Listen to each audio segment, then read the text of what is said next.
Maleifua mai Samoa, maleifua ngalelei au se talia, tai au manuia New Zealand, au auli matangofie le malo tele o Amerika manisi tafale lalo langi o mafuta mai ai le mamadu o Samoa. Le tai au manino, le tai au totoa, le tai au matangofie o le asotofi o iuni aso lima lua afelua lima. Whaafitai tele ile atua i laupule whaasoifua, wala whaimai le leile nei tai au fau. Whaafitai fo i le malosi. Tai fo i le soifua tului, i le mamalu le atunu ai mai se le malosi o mawhai ona whaatino ai whaiva matiute. Masani ai le mamalu o Samoa ia so taitasi. Le anganga whaaloalo i whaafeiloa i sunga i au ona tofia le atua i so se whatatapuai. Mai se le whaafea ngai ngale maot Samoa vi inga o le atua Ribbon e sau asora vi ena le anama le whalitua ia upulasi. Sunga li toi ino le ekalesia la mo sato i fuata ina Ribbon tele tausanga pino no. Pasta visita felava i amosa ma vai tamasoali i. Pasta faatili matulino si amoa ma le whalitua. Pasta sanga le tula epa ma le whalitua ia whai upu. Ribbon awa tama to whai ono ma le whalitua ia katenari. Le sunga le epikopo ia sianava te vita kioa sianava ma Jacinta. Matua malolo manu malo. Raven muli anga telesoti ma potofou. Pasta muli anga avi isawa inaya ma saipeti. Ya kopola pasta ya kopolama ma le whalitua ia ainga. Pasta tole a faraniko. Pasta moana tulolo kapeteni poloka ivao ma petala. Pa iau ainga matama. Leu so ngā pule matumua i tu au ma la taua ainga i le tai ma le wa au fonoti. Sua ma le vai whanua fofo ma ai tu langi sa ole masale au mua ma le lau niuna sa e lua. Le awhiwhio whaatu to whale ula lau nam tasi ma upu ya te ole motsa. Talofa lava. Le maleifua mai o le au mamalo sa tātou malo e nei tai au fōu na wafionga le tuia ana tui male ali whano vale to a so ala wile lua malo masiofo. Me se le fionga le tai sili, le Grand Chief o Papua New Guinea, le susunga le apostolo, fo mai o le tula fono, fo mai o le polkiki, al fo mai fo i o le tamau ainga, tai o le vaenga wha upwhai e pui ai ata o tangata Samoa. Lau susunga tui le epa awe lua fati alofa lupe soli ai lolo fie ngalu male mana na ioti ai ono, Dr. Sailele Mariele Ngaoi male falitua ia Chilen. Professor Tofa Manino ai o le fo mai o le tamau ainga, fionga le komiti tu mau o le kalesia me titisi, le whaila unga wha maoni o le tala lelei. Fionga i le whaia o ngasini o le University of Samoa, Professor Dr. Afualo Nuangalau, wha moe tau loa manu wotsa lele tui tolovaa, ma le whaletua ia Rosemary, wha salauta o le ainga sa tunu wafono, ma le maleifua mai ni nei tai au fau la wa fionga le sa o le ota tua tele, lau fionga fo i fui maono manu se ni tūwhele ma le whalitua ia sua Vivian Pifen tūwhele le superhero tato po kalame. Le fionga i le i whaipule whaolioli le ala le pule matawheo tupuola whepulea e tu au pepe le ala manua le ala le au loto rimoni a iafi ma le whalitua ia Sharon. Le polo fisa o le soifua malolo ina Dr. Leusa tole fua tupa isa mauta ke na seri ma le whalitua malo lava le tautua tunuu. Fionga ia lilo mai iava fotu wa manu ma le whaletua ia Baby Fretten ma le nofoalo. Fionga ia vui Nicola Uofo ma le whaletua ia Molly ma le nofoalo mai sini au Setalia. Le sunga ia Felice Fiuseni o tautolo ma le whaletua ia Maria ma le nofoalo i sini au Setalia. Le malu ma fafangu le ala misa ma le nofoalo mai me le pone. Tupa i o le vaililingi mau moa nanu ma Marina. Ma lo lava le soifua manuia ia te oto uma. Whamanuia le atua i whaiva matiute o le nei tae au. Whamanuia fo i le atua i pisinisi o lo o ngālu lue ai. Tai tele lava le langolango malo sin nei por kalame. Tula e pa whai ai ma le whaletua i a maunga mu good morning ma lo le soifua manuia i a te o tau tina. Matama mātua le au sina so tātou atunu e me se o tupu mai o Samoa. Se umanu matamua whaali a male tausi ia ia sinta lofi pole patu uma Vienna. Na nai whaumuina o le ana tupu fia ma moa nanu. Tā lofa telesia se kolasi tikato o au lele matapula se uma lo foreti funga so vale whaalava au. Tio inu ese Paula Banks whaasu tusa Pepesi itia e palesi na le avai Maria a kiau tuala Maria Blake Lock ngal wa fisau fo i vila wano. Good morning vi, manuia lua tai au ma le fionga ia la wano. Fai ufa mau bo ana eke loma fo keti sia moa evo ayo faiva Rosalia mu popo mila. Mila fei leu tele sia sa nele a foa good morning ma lord so ifua manuia ia te o tauti na matu o nei por kalame. Fa tai tele lava lango nei por kalame ia e mei se fo i lang ma lo si le fionga tai sili. Sui tai i male va e nga fa au fai. Nga fapula sa lua tele moas ma Susana good morning. Lau fili aro na fai ngafa ma le faletua. Sunga ia to alima le ifi pope tuala tama le langi ma Julia. Ma lord so ifua manuia le nei tai au Julia. Pupu ifatu elia tau ili ma Filipina te o sa nele tunai ma te o mata ngalubao leota. Sa nele te o sa nele tunai ma te o mata ngalubao leota. Good morning te o. Manusina se Stefano tole e foa. Ma matai ati o sa faa tonu ni umata se wa muli tui poloa ma te o a matai o. Fa savalu ma faa longo felila ma soe lolo ane misa ma ori. Good morning oli. Fau muina le alali au wa amalita ma lor so ifua manuia. Fau muina. Papoli i Paulo Ioane ma le tausia a kenese le ifi Ioane tu matabanga upua tua tabanga. Ma le fale tua i asu nema. Moe ma lo tani elu tito ma lua timu. Fale tangoa i Farani Swan ma fea o taito mati malangau ma. Su open tito good morning. Le musu nga uta Brown Matina. Lolo matawa ma pauli ului ma le fale tua i a ngafos fulu. Pali i tele moangu tati apuna olo tango ma le fale tua. Fatia lofa povi ma se iuli fale ula fatia lofa. Tuala tau umane lua ale si o muripola, si lia la e o kene ma le lovi purchase. Ma tau tia sa ngala apelu se asom Celestina. Tu au pepe yo se fasetema ma koleti si one haitang. Tau e tia ta afu asu o maroini. Ami tuana ifi aile toa tulifau ma kika vai aonge. RJS TV upati good morning Stevie. Lelo minga ma lor so ifua manuia lelo minga. Vaitovi Filemoni ma le faletua King Solomona. Le susunga ia ngaru male mana tau fa iula making ile au pepe fala na ipupu pani pasa fa apoi ma fa afu tau finga fui moono ma Diane tupa i ole vaililingi fa salafa tapo i kuka mesel faltua ia Moana good morning Moana ma futa mai fo alunga i savai mau salafa ono sai tu fa na tu eti maulalo praise silangi ayeng Selina aling na hio salakol kita tua la Maria sione tusa onsi fa alongo lele Veronica SMU, Petronia Salele, good morning. Muli pola mose ma Maria ulai. Fono i moana langa ia pele sauma. Le fitalenga le fale fitu, le susunga ia ifo imanu. Mai le langi lapa kolisi le ota ma le tausi fa. Le mise le fale tua ia fa aumu tali elive ma le nofua halo, good morning fa aumu. Lucy pa utalo se walunga ma maliu mai. Ya neta motu nu, good morning ya neta.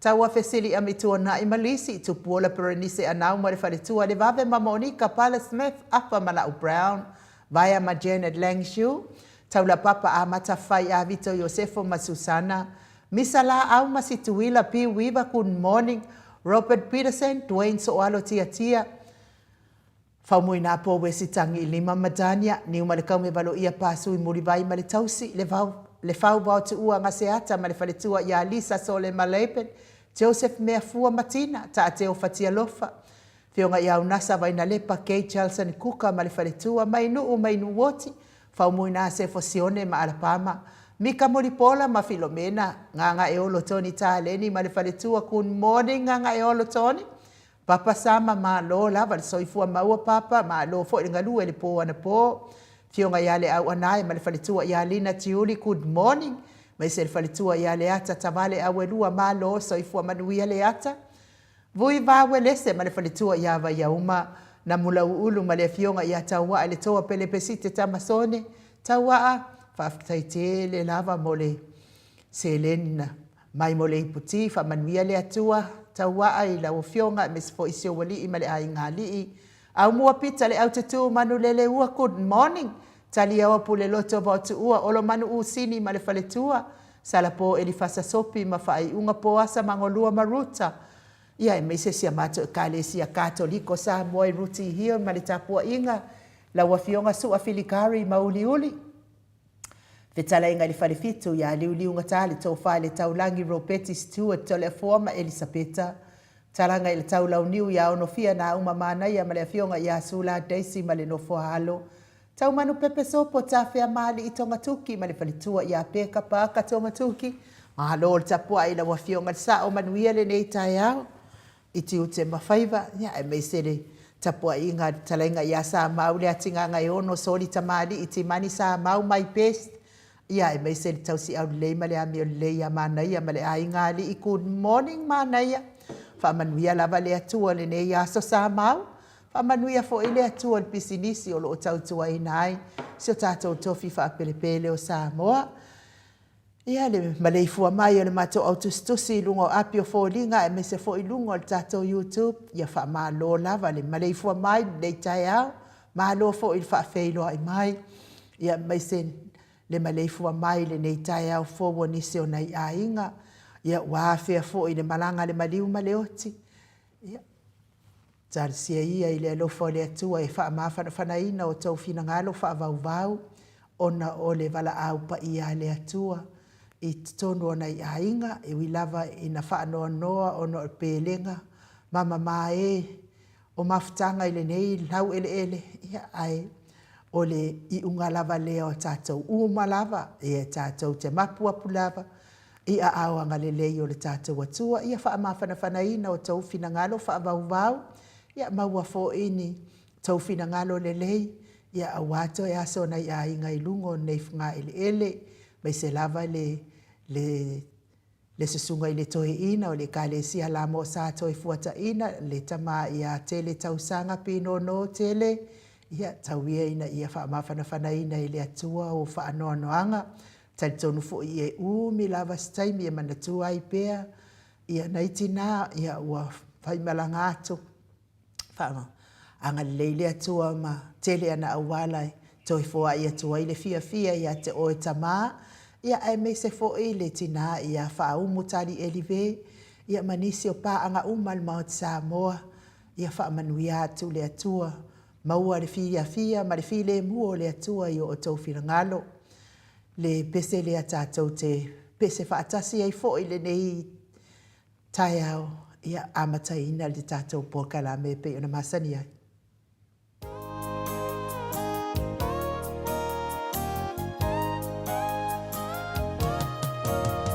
Ua o wiloa o hauna whaalasa. Ia Yesu le liki o lo whaala. Ua o wiloa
Luas male wha minute ua te ai nei le tu lai fitu i sini au se talia.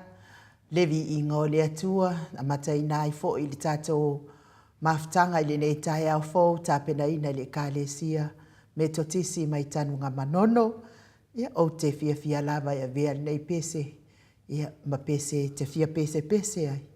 Ia a ole i tau tala atu i se wha malosi au wha lea nganga. Ia mō tātou le nei tai au, ia ma tātou wha alata atu ai fo i o tātou whina ngalo maloto i le atua. Sai fo i malona anga le le nei tai au mātango fie. Wha opopo ina pē i le whaitau a wha i o asa o tātou wola. O le tātou malu wha lea nganga la nei tai au. Maua mai lea i le mātai o e lua sifuru ma le ono, a olo na whai upo e ono, se ia o le sifuru ma le toru. Lua sifuru ma le ono le mātai o, ia a olo na whai upo e tolu, a e ono. Se ia o le suma toru, whai mamatua le whai upo e sifuru, ma le whai upo e sifuru ma le toru. Ia lea la au tau mawhai e whai tawina atu, tato matua le nei tai au, e whai upo e sifuru.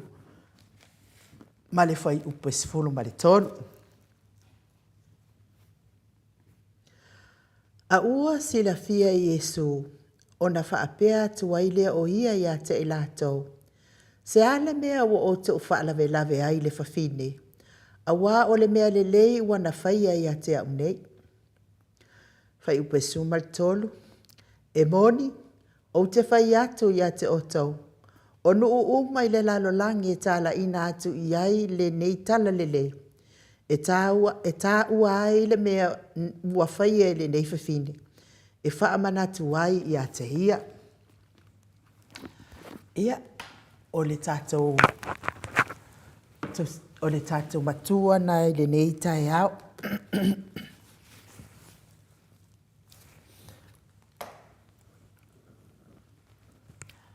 Ia ai o se au wha lea nganga mo i tātou le nei tai au.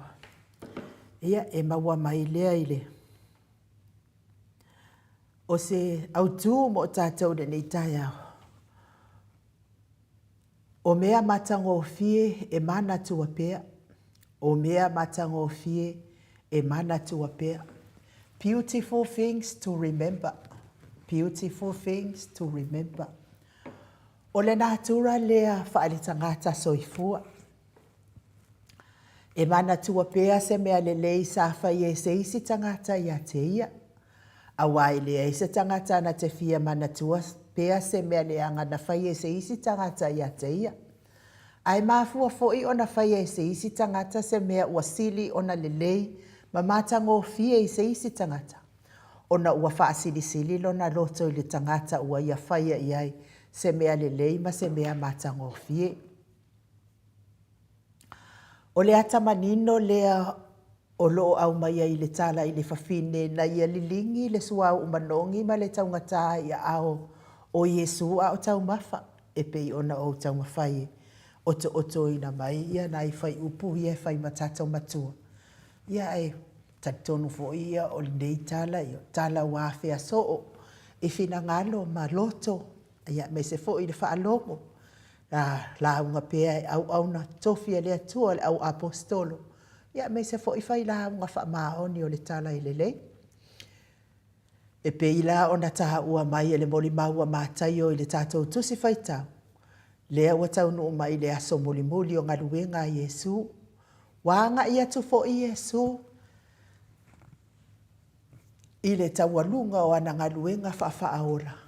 Ai le o mapu fo i le saunua peo Yesu ma tau atu i lona auso. Le taunu unga o lana ngaluenga. E tu ina ato le atali o le tangata. Ia whaasa tauroina. O le tala la i le fafine ma le sua o taungata. O le tala o loo whaamatala ina fo i e Iakopo ma Ioane. E ui fo i ina whaamatala ina fo i e Luka le tala i le fafine anga sala.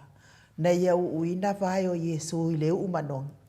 Ai manatu le to atele o le auto su el to spaia. E ese le va inga lea ma le fafine na ta ua e Luka. Ese ma le va inga le fafine lea e moli mauai. Moli mau mai ai mātaio, mā reko ma Ioan. Tā ua nā ole, su e le fionga pa ia le atua.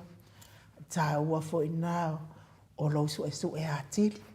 Ai e tele i ngangana ina le fionga pa ia le atua. E tau wha tusa i tala e moboli atu. E wha mala mai se mau. E whai mata i ala mō tātou. I le aso, ma le aso, ma le aso. O le fafina le nei o Maria, o le fafina la le nei, lea na tā ua tala lea o te tautalai. O Maria, le uso Mareta, le la tuangane la salo lea na whaola ina mai le tunga ma.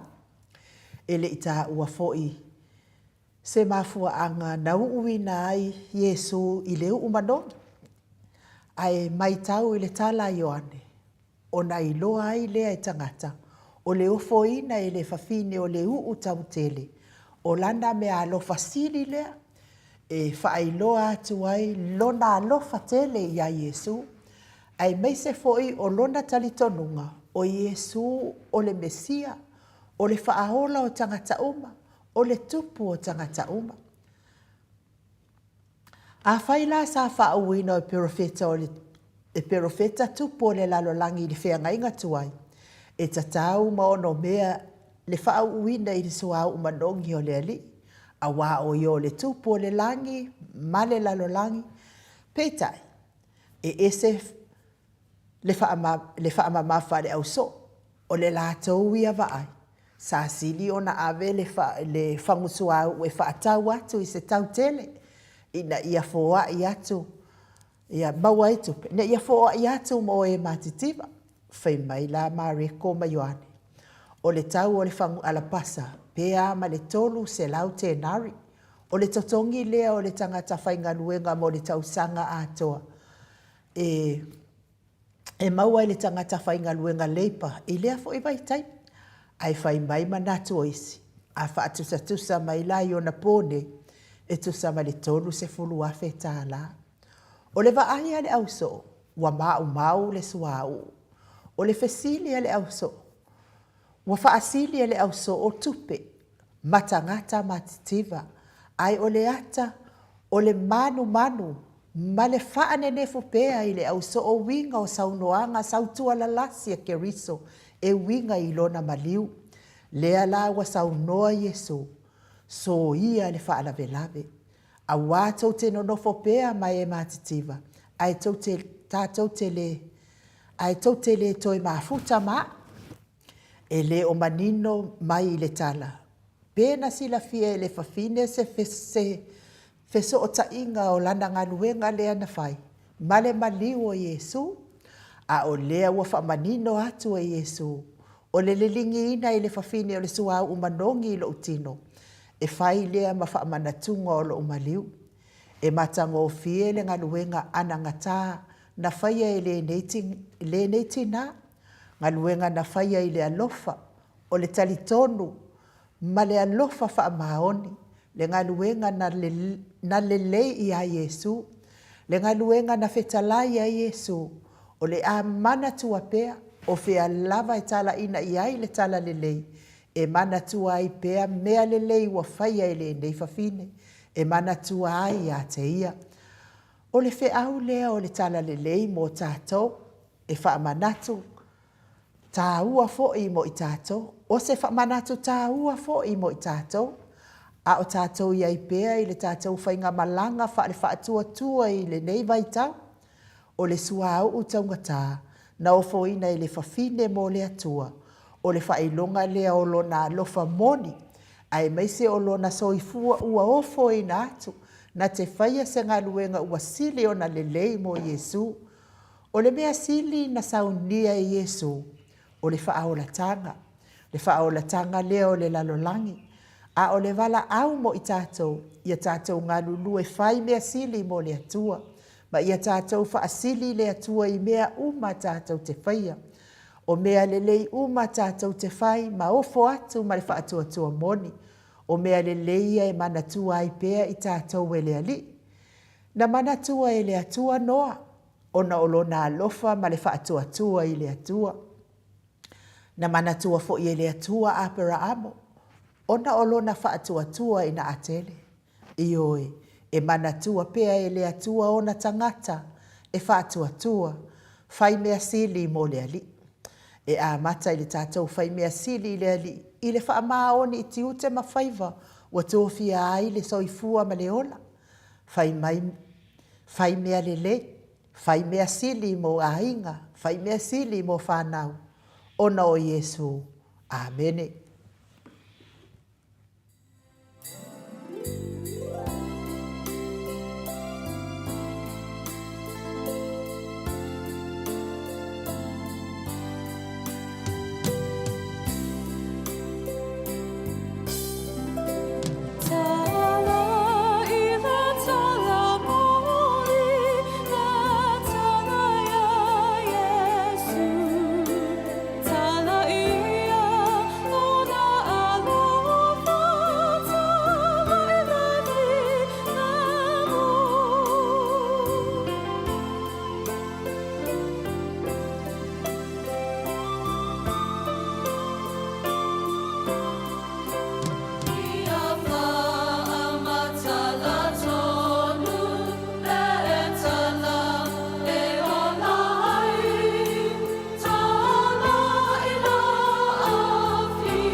Tau tala ma le poto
Toi luas fulu ma le 2 minute o na tale o le itu lai valu I sini au se talia.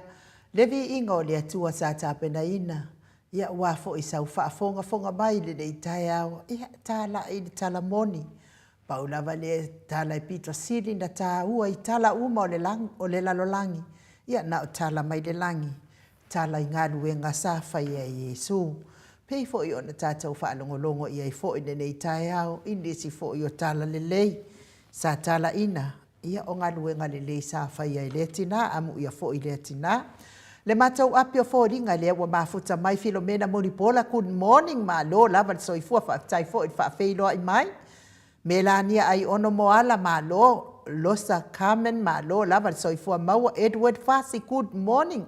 Te wila Maxi ma lo, soifua manuia te wila.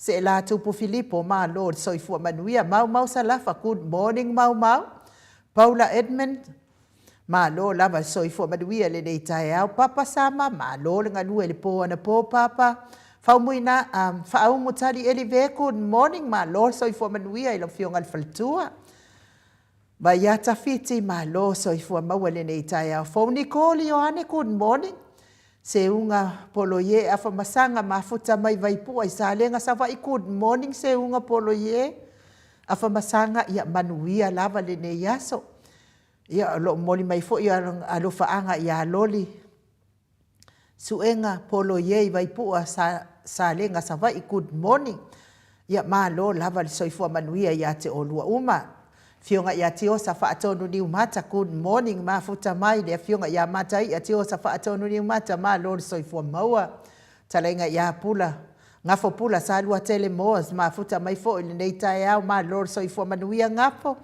Angela Masoe good morning Viliamo Yohane Tosoni ma lo soifua manuia le nei tai au fo Timu au wa atito good morning uso ia me se fo ili tina matua ia seu malo fereti funga ma futa mai Alaska good morning seu malo ma lo soifua maua Doreen Misa ma lo tawai paka manuia le aso Sinalei Burton ia manuia lava nei tai au ila wa fionga al faltua to ama tayo ia me se fo ili susunga le epikopo ia sia nava te vita kio sia nava ma futa mai Wellington e manuia le nei tai au ila sunga le epikopo manuia fo ia unga luenga I lunga le ala. To le fo e Sarah tau malfau good morning ma lo lava soifua manuia le nei tai au. To le fo e Sarah tau malfau tai fo I le mafuta mai tato por kalame manuia lo waso to le fo. Ama se maina ma lo soifua manuia ma lo. Ruta mawingoa good morning. Sinti Steawas le yato ma lo soifua manuia le nei tai au manuia le aso olo manu usini ia ma lo lava soifua manuia le nei tai au fofa manuia fo I le atua olo manu I ngaluenga I nei aso I lungo le ala tele ma fo ingi pasese tele ia maua I kako kupe tele ia ai fa ma lo atu fo I le autostusi lungo tato YouTube ia vi ia lava le atua ono tau mafuta mai Taton fo ia o le aso nei o le aso tato pokalame mal tato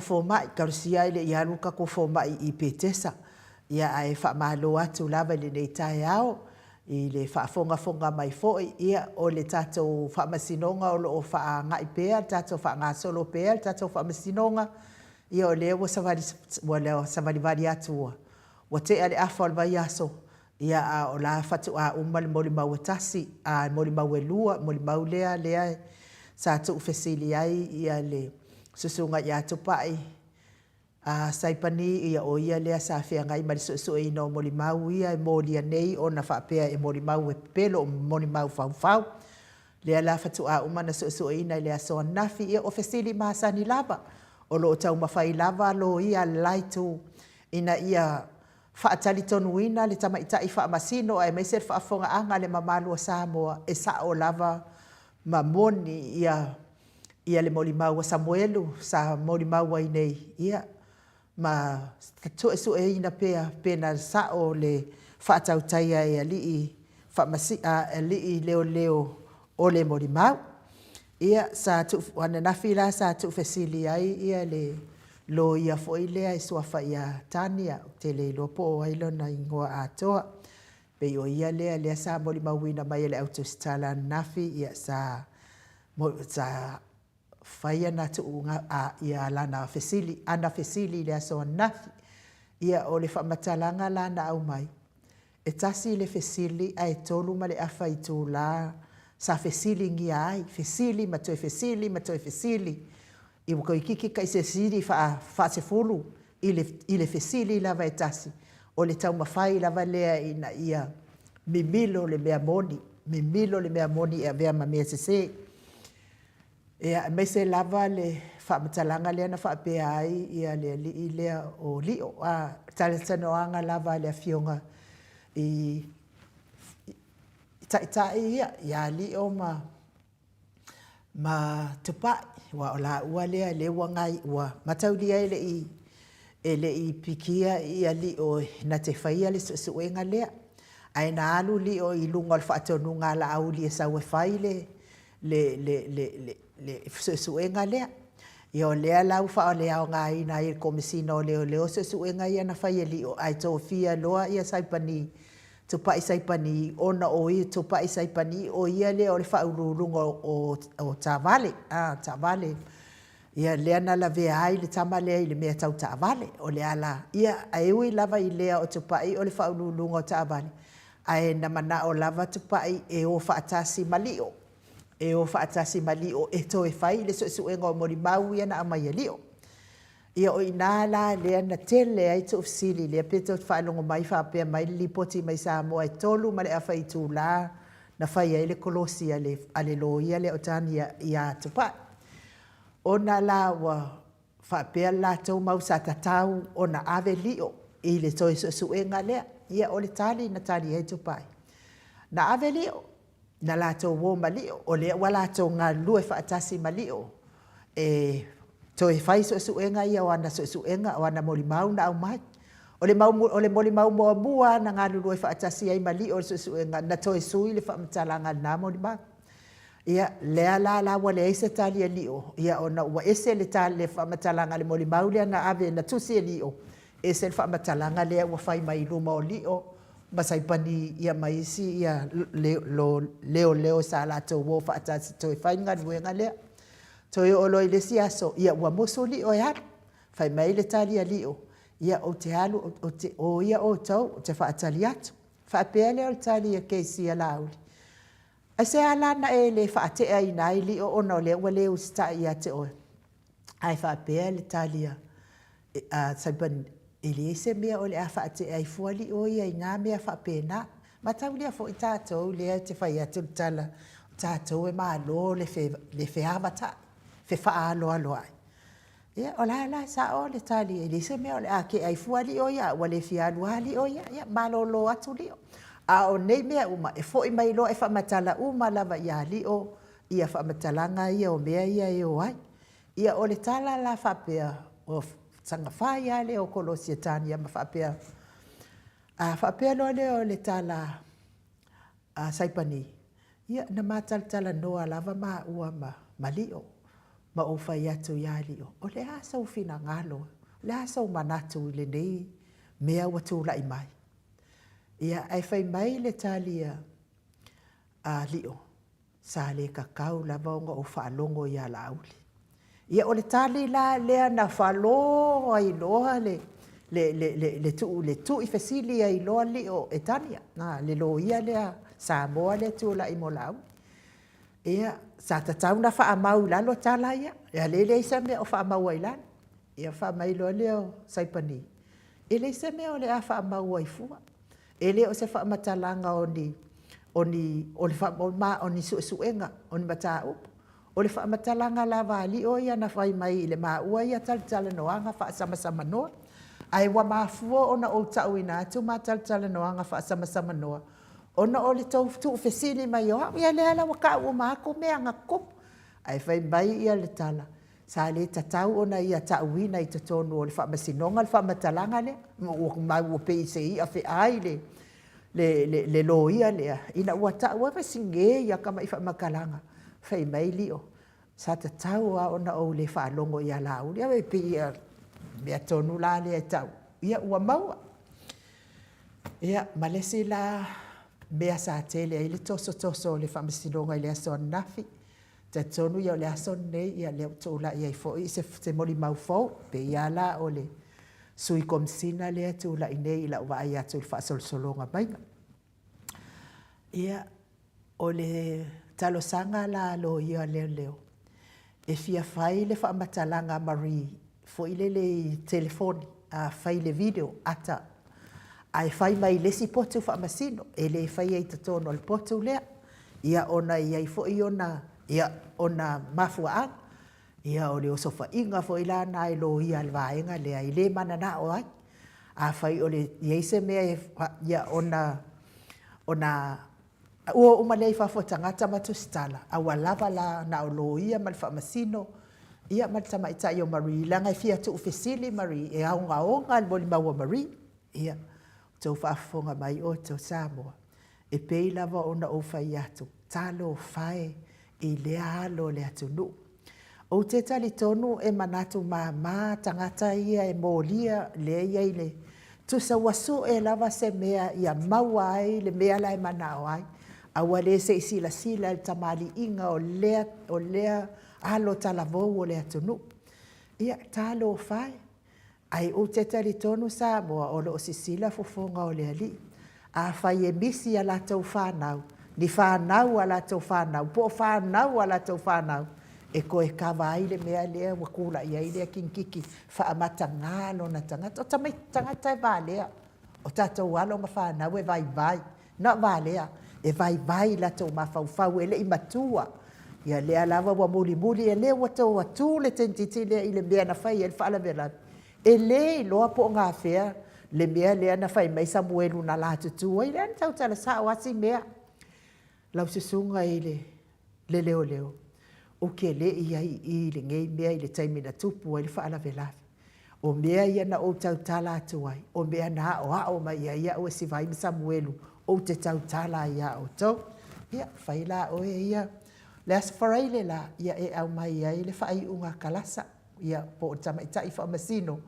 E le manaonga lea ua whina ngalo ia le lo ia leo. E fia whai mai le moli mau o Marie i le potu le saso ai. Ai le o tatonu i le mea lea. Lea whai e le whaamasino. Ia te au ia pe whai le potu, pe whai po o whea lava e whai ai. A o le mea moni ma le whaamaoni. A leo wa mavala mai. Ia ma o le whaamatala ngā fo i lea a nai leo. E iai la tangata ia e muli mai e moli mau. E anga i sao ia i le tele o tau whesili.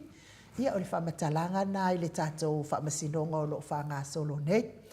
Ia ai whamanuia lava le atua e mauna o mia lava le tau tatalo. Ia mo le awhionga i le tamaita i whamasino. Talo fo i mo tātou moli mau uma leo. Le awhionga fo i le ali komisina, ma le sui komisina. Ia mai se malo o lo o lato tango fia nem ta ia mai se lava le superhero tato po kalame ia o te tari tonu o le tami lava e o mai ele moli mau i le tato superhero ia o ingala e usa o ai lunga vai o keisi uma ia e lua male a lo ia le asini al vaenga lea ki nganga i lo ai pepelo ai we ka uma fai lava e fa afufi le mea mo ia ai na fautu ai na foi le tamaita i whamasino ia lo ia al vaenga lea. Me se lava lo ia malanga atu i whafoi nei. Ia tau sila fia. O le tele o tau fesili e tu fesili ai. O fesili o le tau te fesili i le mataa upu. E le i uma ia i le so e ngā leo. O le mataa upu le tau te tala noa ina nei na ana tau i whaamanatu atu. O le mataa upu i mori maua Samuelu. Pe moni, pe le moni. A o isi tau fesili le wa tau anga i le mata upu ele i uma i so nga le lo no wingo na bia o le hit and run o tangata na maliu wa tama titi le wa anga i fesili se vai nga sia ma le lona lua o le fautuanga tama ita iloia a famasino tau tuana ma o tau wala val taitasi o tau fesili ai awale le repeat le ale fasa mo sa olme awale faiso o le fesili e tasi lava le fesili ai koe fai ma koe fai da la wa tau wa fautua ina mai ina ia utangia mai tala le ia o tala tuna tato fo msinonga le sona ai mo ila tau o lo fia ngai pia manga senga solitino le tautap ale i o atu lai le se singa i mautanga sengase ia ua o va ai atu fo i lunga ile a penga ta fa ilangi le tu lau le al fast le ala wo va ku le ko fast la wo fa mo fo le ngo le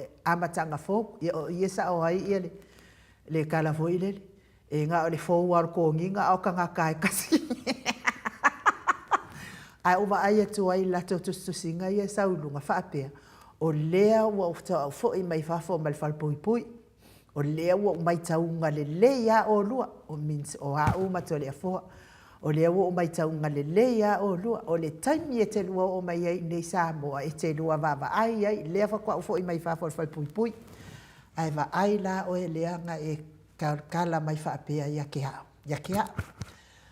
ia o e lea e kau mi kai mai au fal pui pui e kau kala mai fa pe ya ke ke kofo le leia lo saulu mai o mata ai aua nge e kau mafai fo ele ke sawe fa apo ngai lo ke le fefe ya ke oe le ke fola mai lo ko asa fa fo mal fal pui pui kalo sia ai ngai fal pui pui ngai ula vale ai le anga pe ai fal pui pui ngai ngaoi mai anga foi pe fal pui pui ngai koskenge ma fa malo si pule le uma ai fal pui pui lo ula vale ia saula se kawi kaula vale po oi sa o ai ula vale ai aua nge e fa fefea mai ya u lo fal poi poi vai lo o ele e ke kusi lunga le page le ale fasa ya le o fa yako aua e ke fia ula vale ya fa ya kulo ya ko fa fo ese anga fa pe ko ala kala aua e ke fia ula vale ye va ai lo vale ma lo ai vale ma lo vai ia la e oso inga pe ala e kere ku pe kanga kalai oso i mea sao fai le finga unga sao fai le finga unga fa maungi e mo lo fu kanga kai kanga le pe mo ala ve le pe o le kanga ka fo i kauna malama e mo pa le maka aua lava ia aua lava nge e fia kofo inga ia o le tala na ai oko i mo kwa le angeru ale ali muki oi le ke fia kofo mai lo ia a o moto o lo mafatia pe ngase o tino tau mi ai le fala e fu male a pursi o to fanga iso se maota ngase so se lawa so se maota o lo tau si ai le telo so i fu ngase o nei tamatina o so to ngani ai mese nai fana upele talo si ai le alofa o le atua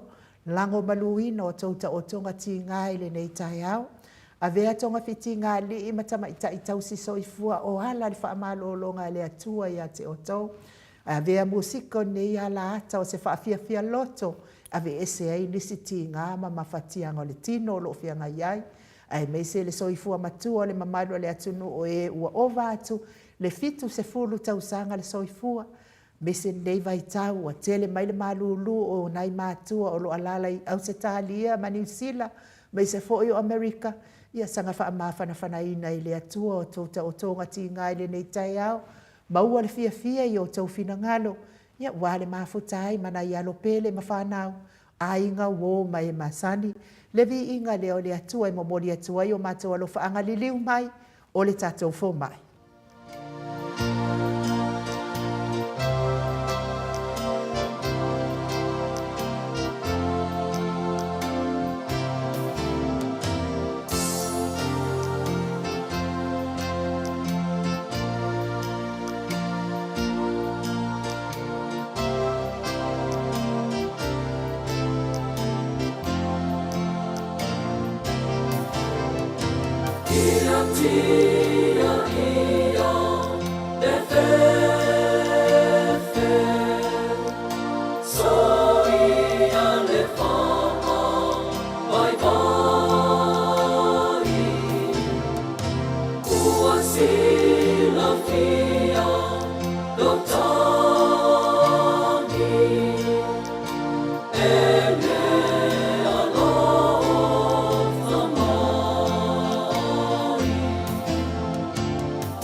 Oh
Test.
Fai mai le pese, ana iai se ta ele ngai pe o le hala I petes.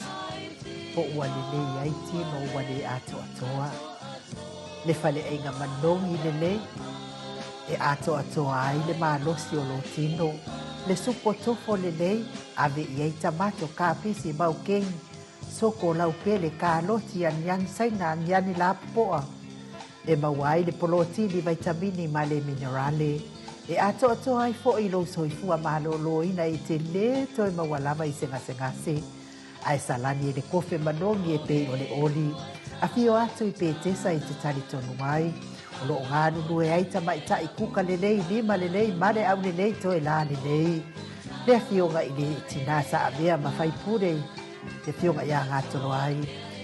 Le faletua ia te lea sola male malo fau. Ia le tamata ia tu I shusta. Matafeo Avalisa, Juliet Une, ia me se fo I le tamaita I au le ia tai male Elisa. Whaatau sau ainga, ia wale lango I le tatou HRP.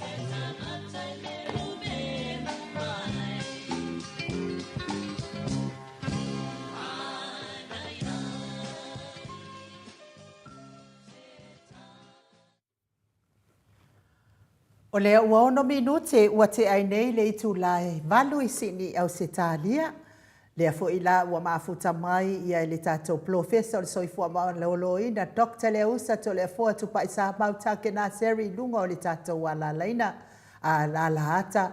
Lea nganga whaaloalo e whaafeiloa e ila wafionga le professor maa lo lava le soifua manuia. Ia maa lo fo I le soifua maa wen nei tai au professor. Lolo sai for ban wi no sunga no ya ia foi le no fa mane anga le le tu le tai au fo tato sta pa se lo na file mo le lange mama le soi fo moa ia fa pe fa mano atu tato pa anga to tino fa fo mai fo i tato por kalama ia lo fo ia so o misi tato pasara launga tato noa ia te de fo na isi me fa fela sa iso ia ne asa ni le tosi nei la le dei malo ia tatou tau fai faamālo i le alofa ma le agalelei o le atua plofesa ia ua misi atu lava o e lua o e ineiva ia so e lua na tuanaʻi atu nei ia ona o tuatuagia foʻi ia ma ae faafetai o lea ua maua lea feiloaʻiga matago oka se aulelei mai o lauafioga le alii plofesa a tavavaai atu loa i tatou laufanua i Samoa a tavavaai atu loa i tatou laufanua i Samoa ia na o le fia malaga atua i Samoa le mea e oo mai ia e viia le atua i le faaaogāina pea o lo soifua tautua plofesa tautuaina ai se o tatou atunuu faapelepele ia ua oo mai lava i nei atunuu matou te nonofo ai ia lelei o lau fesoasoani mai ia i ngase feagai pea ma le mamalu o le atunuu plofesa ia pe ia i se me te fia saunoaʻi ai ia lea la ataosaʻo loa le tapokalame ia o le faafetai sili a o le avanoa faafetai foʻi a o lua i le lua o lea e lē o fiugofie ia le faatinoina o le polokalame o le mea le fiu a ona musu ia e mea vai e feololo le tuu i malie lo le tuu ua musu ia ona tele o isi maumea ai me sea pea o le taimi e tele na le avanoa ai ia o le ia ai tele a foʻi feiloaʻi nai nisi o tamā tina matutua malie la matou feiloaʻi le fonotele tatele masani ai tatei le faamālo mai fa mai ia o misi a foʻi le faalogologo le tatou polokalame o mai usugafono ia tafiafia ai foi pea leʻi o lea la e mauaʻa le toatele ana i tagata o loo fiafia e faalafofoga mai ma faasoa mai foʻi le tatou polokalama atono o se mea le tate fiafia ai foʻi taita ia maualuga ai foʻi se viiga o le atua i nei mea tau te faia malie lava ma saʻolelei lagona lenei aso saʻolelei le saunoaga o nisi asiasi mai a le fia vaai i le mea o loo fai atu ai polokalama ia na mafeiloai foʻi ma tole afoa le ia tole afa me toe afe mai nei ia le la sa faatalitali sa faapea ma te fai polokalama atu ia masalo ai ua fai lona faamasinoga le fio mai ai ia na o le aso nei e fai ai lana faamasinoga ia ae tatou tapuaʻia ia le faamasinoga le afioga le tapaʻu faasina ia o mea lava tau latou aiga faigatā foʻi ia o e moʻi ia e nonofo atu i nei atunuu lau afioga le plofesa ia ae e avatu lava ia loto magaga inā i o tatou atunuu tolefoa o te talitonu foʻi lau afioga le plofesa ia o le pei o le vaisū lea nisi o outou o loo nonofo i Samoa e taʻu matou faapea e leai ni aogā o lea mau ke kaka ia e ese na faigatā na faatino o le saunoaga ia e fai mavaisū ai se tagata pei a lē maualogi pulu ua oso loa i le pulu sesē lea o le nofo ai o matou i nei atunuu lau fioga le plofesa ia na lava e tasilafia e leai ni faalavelave e ono alo ai matou faalavelave uma lava e fai e na o faalavelave lava i lē tatau na avati ai se fesoasoani e mafua ai ona le fesoasoani a fai foʻi ua lē maua se avanoa ai malaga atu ai ia ona o ua lē fetaui a o le selegi a ia e lē mafaiaga gofo e malaga lava le selegi e tautua ai ia le aiga tolefoa lau afioga i le plofesa ia e lē gata foʻi lea le plofesa ia na ala foʻi e lē faapea na matou fananau i nei leai to a matou o mai nei ai nei ua matou matua e o mai e sa iliʻili manuia ala le manuia lea e lē o tafe atu inā e wa o tele au nisi na ainga ia ele ainge kupe ma wa inga ki ele wisi ainga ele fai ngā ruenga uma tangata pe kasi se tangata fai ngā ruenga e ko kiki ko se fulu le ainga e whawhanga ai a o mea le lotu o mea whapena umala wa fionga ile professor ia ele mawhai ele se ele ni o tangata whai ngā ruenga na e tasi lea la ele ana mea la le o le tautua le ar koe ngā kaukua le la wa fionga professor e pia le wingana talanga o le tautua ai tau malele tāua aua ia e mo ia o nisi ai ia toi ara matai le ni mahali e la ua wha moe tautua le o mea uma lava ia o wha pēnā ia tatou masani o mai tatou ene ngata i mea le lotu a mea wha le nua a whai e fia malanga ia whel tatou nuu le nei vai aso ia o mea umana e whai o le nei vai aso ia wha popo e mea le e ka le sia o le tāua le nā a tono o se whamanianga fo i le sarilo mo nei e tātou atu nuu la iti nei atu motu o le whelata i ma mano te tele neo New Zealand ma Australia e mapu atu i einisi wai lai titi tatou o ngā ere ia mama wai i nei sele ni atia e ai fo i nei tatou ai ngai nei ia mama wai fo i no fuanga mau nisi i nai Australia o te mi fo i o wa o ngau nei Australia e tele na whai matou pe tō whae ia o te tau whaniri ai le au i tanga nei la whai mai Afrika i Uganda o le au Zimbabwe o Nigeria ia mau te o ngai nai Queensland. Pero ato me whai nei le nei tō lalangi.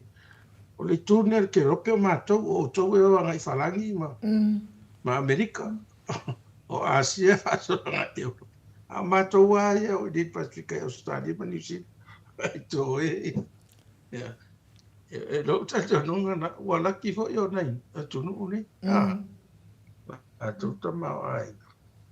E pese manuia le sa rido ta tele iloa a le wa tatou ai fo tatou ale se ai ngai do fa mo atu fa mariela inga fa la vela e o fo si mo tu lai te America Samoa tele fo ne ta no fo i ma e ma fe so ni mai fo e wa e pese isa tau no lo malanga mai New Zealand po ma Australia ia po America Samoa ia whaalaga i loi whaalawela. Ia lan toina whaitono le whaalawela i paralasi. Mariela. Manua o te tele ia i sa o le lei lava le saunoaga laua fioga le profesa ua e pei ona tau faalalani ua atu le faamatalaga ia pei la o le tulaga na le ua alua aku ai lava o to le afoa i seasea alu atu le ana malaga ai fatua malaga atu le afoa i le mea ua tatau na malaga ai ia ua ia le afoa ina fio mai la ua fioga le profesa i le faiga malaga na au mai na o mai nei ia le ai angi kupe e ke karikongo e siri aku foi o pe siri aku foi la ua fionga le profesa e nganga ngo fo ama manu lu inga nge ya ku ya ai le yangi kupe ngale ai lava male foi kau mafalama male ola mai le ya vi ya o tu langa la ya o le kau mafainga lava ona pau foi o le lalo langi wa ati ya e ai le ai ngotangata ia manofo ai a ole anganga lava ia ele mafaina ele mavai e se longa nga Samoa fa van valea e ngalo ia te ia lo na fa sino manga ma ia ai a o lo ala na fai me nei o matai ma me nei ia ngale manga ia mai lo ala ia le ma ko le e ngo foi ba foi a wa fai ala to ai aka o va ko lo se ma ko le e fai mai lo o ko nga ko ke kaka ai a o lo fa la vera nga manga ku mai le ia ai wi le ia ele o ainga uma fo ia fa apea la o fio ngai le ia o lo ia la vale fa masinonga ia o ina e so fa uma ia tangata uma e au mai ia le tala le leima e a fai fo ila e malanga mai fo ia ainga ma fio anga inei ia e ngaru lue ma tau e no fo inei ele fa apea e mauta malo lo o hala uma na al tautua o le ala se i kau fia fa popula ku i kangaka ia fai mai o ma tau ia tafafao le tata ia anga ka fa fo ia upuare ka ka o se upupiko siling malosi Ia wile ala wa fionga le profesa ia o le autuna o le whainga malanga le fionga le tapa au whaasina ia tole foa. Ia tatonu ale ata o loa ili tato mta upu pe a tu sai malo finangalo profesa. Ia tato whaio le. Ia profesa o lea ua matou ia i le tau malulu o le lo atu lo wata ai le isa mea o iai o le mea sili o le langona lo fai atu ko le mea o le kema ne o e kisi le o ai atu o e kisi mai e tatou kema ia atu no ala ngona mai a i o lea lava e langona atu lo si ufonga malie a o lea ua ta matou iai le vaitau o le malulu ia e mai se lava la le soifua matua le ona i tamama tina matua o lo alala papa au nei atu no Australia, New Zealand ma America fo. E pei o le tongi mai o le hale toi au mai atu o le tele o ti ngā. Ia i tino nei to ina mana ino matua la wa fionga il profesa. Ia po le a sau noanga fo i lea wha fo mai. E fesoasoani mai ai ata i tele ia na malolosi ana i to ina mane matua e sau lol tau le malulu ia pe au mai de ki ngā o le kua ki ngā lima ki ngā vai ti ngā le tino atoa la wa fionga profesa ia whaftai ai no a tonu anga ia o le tau malulu e pe e la ngai umai te tele o mea ia ia wa ana whapea o i nei Samoa ia mātunu o masani a tātou tau. Ia e pe a olo i tau manuru. O sui fwoi na ngā solonga o wha ngā solonga o ala toto le tino fwoi wale ona ua manuru e te sirafia fwoi o whātai te ngawhaingo whia o tumutumu lima se turo a ona manuru e te vai e tupe ua uli fwoi ai. O tau le ngā solo lei toto. Ia. Ona maruru la le na e afo. E whainga tātele o na afo. Ona i loa po o i nei. Wai mawhana ngā solongo toto i tono ti. Ia ai a oloa i a tunu o maruru. Ia o tupo i loa whana e lawe luna. Ona ngona le tua po o se po nai. Ia o lesi a mela i tangata matu tua. O le vave e na apo e mai o le mama. Sa o le le. Ma te le fulu. Ia te lauta o to te ua pneumonia. O le pneumonia pe no whamtala ina fo le te leo i se tātou pōkalama. E tau a le whafo mai. Le old man spread. E te tau to e pneumonia. Te le lana i tangata matua. Pneumonia le mandiwe. Me se Iris Holmes. Se foi ai no o le wha i tele le na umatu nei le COVID-19. COVID so o le tele o tangata ia na umare COVID a ua pneumonia. Mali e lava. Nea la sa tena mali liu mai la tō. Ia o tele o nei tō ina o ta whata o tō lia. Nei tina mato ta iwa so tele ta oto. Ua vai ane tino ia pālasi e tōloma. Ma siama ia fi avea i re ea ma virus. Ia wāti le do na vai tino. O le whautuanga nā mau tātou ia. E le whai e se fia mahalosi o se si. Mali e lava. Ka pēr fwai e le, o le anga le sa mai tau te veo taratu ni whila i hao mama. O le mai o tangata whato, e le atas tai toru masi na atu Samoa. A wha te whai se fumandu fwai, le o la longa te le ase manu. Pe fia tama masa ni mai whai le tau. Ane no, taimina le whata, e te olo ina matua fai so olo mea le olo fia mano ne manuru. E te le loa te mi te pneumonia ai ma. So o mea na e tan frato fai te te e. Aua tātou te whai e so tātou manosi fo ere le. Ai anu e tau so na whai fo le manosi la ilo me tau na whai. Mali e lava. Ai ofu ma whana. Aua hi loa. E le whapera ata ma whai ai tā e le tai au po ia so. Mali e lava. Wata si le mea wai maruru o le vai. E le ai ngai e le vai ma whana we tau whai.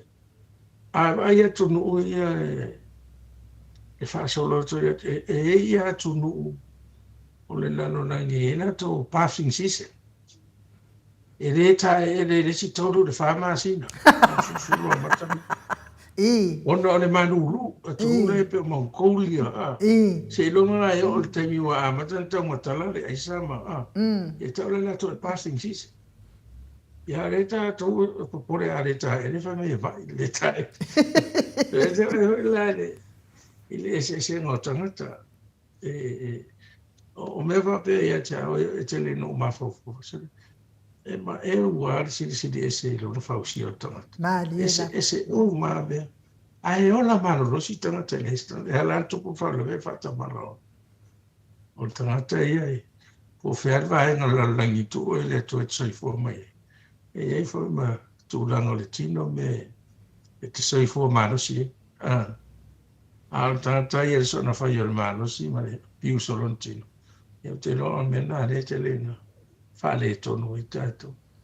A mea fai ngofia mea. Mariela. Te no fa o eva aile le po ma fana le lo te. E le fe iso malo le manuru. Ia le mea le tato. A fa di iro te tatara ka fu ale manuru mele. Ai le ia se mea na fai fulna. E fe tau ia ni sa mo a fi fari tala no fukino mai. E le vela. Ai e tulai. O le fe tau i tele al na tui na kama. Ma tato katunu. E pete e le fautuang sina. O le si fautuanga ia le leile ai ma leinu. Mariela. Pai nuinu lau tino. Tau se pe lau tino. Ia lava pe le malo lo. Ai le leile ai ma leinu. Tatou ia fai ngā luenga. Me se tau sanga leo le lima suru anga ni onga suru. I tele inga dehydrated tau maruru. Nai tele i tangata e oso le nunu, oso le vai. E leo lava le vai e whaanga i oi ia. Ia le ave se ino le tele o tau le tino. E mana o miana ia lava lau inu vai. E se ale vai a uli ma le tipo le kofi le te inua. Mariela. Ma leo lava le content o le vai ito. So e te tawana inu pena i vai. O le leo na e vai ana inu le vai o peipa wa mama le vai o peipa. Ta e foi stari so ia stari e le ase se na tele le vai o peipa ma le vai e fai me tonga te fata o me fang. Ia o tūlanga le lina ina. O una la wa fionga i le professor soi fo malo loina. O tele mana o e whaatau ni whangu vai. E ila wa i loa o le tupe mai mau. E kakele i loa po anga whea nga uku ai ngei vai ko kongo ngei whang. A o le mea alau te whaia. O te sau loa o kikiro ko lai e se vai fo ile le laito o mai tono o tipoti. Ia ona o tango lole sio ki lingi ia ile vai nga. O le mea lava ngau ke whaia o te vai a o le ito e whaia se si vai puna. Ia o ke kango lingi ia ia ngo sa o le lea ku ule eisa. Ala ua ula ia pusa eisa. E le kumu ingi mea ai. E kumu i whangu vai. Ona, o ke wala ui e le vai na, ua o le vai puna le vai le na. A o lea ua, ne la koe whaapunga le skipo ki mwhaapunga. Ia, mana ia fo i e whaafonga mai fo i anai. Ia o la tau wai, sa whai fo i le masingi. Sa whai fo i le masingi. Ia, ia, a lea fo i wakoe a mai fo i le siku ai ngā masingi. O ke le i ngua iala ngi vai o ngei masingi e la ula umai. A o la ua uana o te savali mai loe. O te vai atu tipoti o lai ei se vai puna lai ai ua maalili ia o kangoloa lingi sioki o sauku ukonga le pusa aisa. Ia au le fia mana o fo i wha malu o mai sen vai taun nei. Ia e ka kia ia i fafo ingupea se ia ona. O la ua una ia. Ai ei la o fesiri la o fionga le profesa.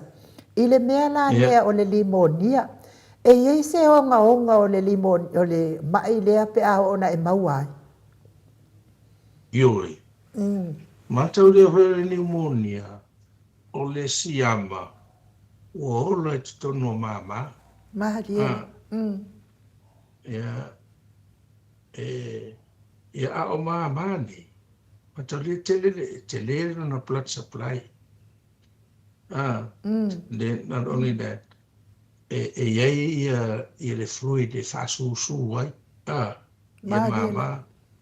Ia tele male oxygen o ile ro tu mo mua lo mana ba le fa ile oxygen exi e matua fe tai la le ora siama tele to inga siama o ai a fo le siama ile malo si ai saulo to no mama pneumonia i lo tata Mariela. o le fai te ngala na pneumonia e tawala o le infection o lungs o le pneumonia na le fa sa mo tata pneumonia ya fate o pneumonia full fata vai ai ono o siama ne fa umi ya ru la fito no le vai ngol mama ya na mano si ya lo te mi toi vai eu tino mai si me ya to ama to ben to ti le mai ya so e fa le fatu le mai de tuberculosis ya la voi le to nga pneumonia na e ono masina va no masina e infala ya fa e to to fata vai ale mama pala o le pneumonia o matoi pala o mama i artesiam. E te mi te tale mai e wa sau fafula lo. O na tele. Ia na matulo le wa fai tube ia e au trafo o mama. O via so. Ai train mai e te wea tu train na sau. So a tele a rolo sau fafula. Wadi wa lo ma te pe o mai so. Ai langa o mama lang tissue tu poi. O la ngai tapo pneumonia. O tapo pneumonia la na le tele na mali o tangata. Maliela. Ona wa afia ngo tu e rol mama. Ale mama le central air exchange la oxygen. Ite vai e alu la ro oxygen neurotin. Ite e ro ra shut down o mesi organs o le lava oxygen. Ina o lo le ina mali ia. E tele ala ina taunu o to lo vavelon to na fitia. Ele fale ma o pneumonia e tailo pe e mau e mawhaise 4 to 5 ana mga omia antibiotic o le stage o tia e tapo e triple antibiotic ki whaare o IV ina whailolo me o vent assist patulo le o le tube tu tongo yo mama e wha manava o masini e wha mano lolo tino I say fire ya saying a lue ya antibiotic loti. Fa pa leni umon fluids mo mea Ye so ni say recover mama. What to boy laile healer sia my antibiotic e toro. You know no le temino fa le tom le la si me to. Mariela. Le mena le fa ta ua ya le mena o le antibiotic resistance le wa e mai. Ono o tele o siama. O le ila i ka ko antibiotics. Ona la le mene ata to sta mai mai. Mesta fola au tui.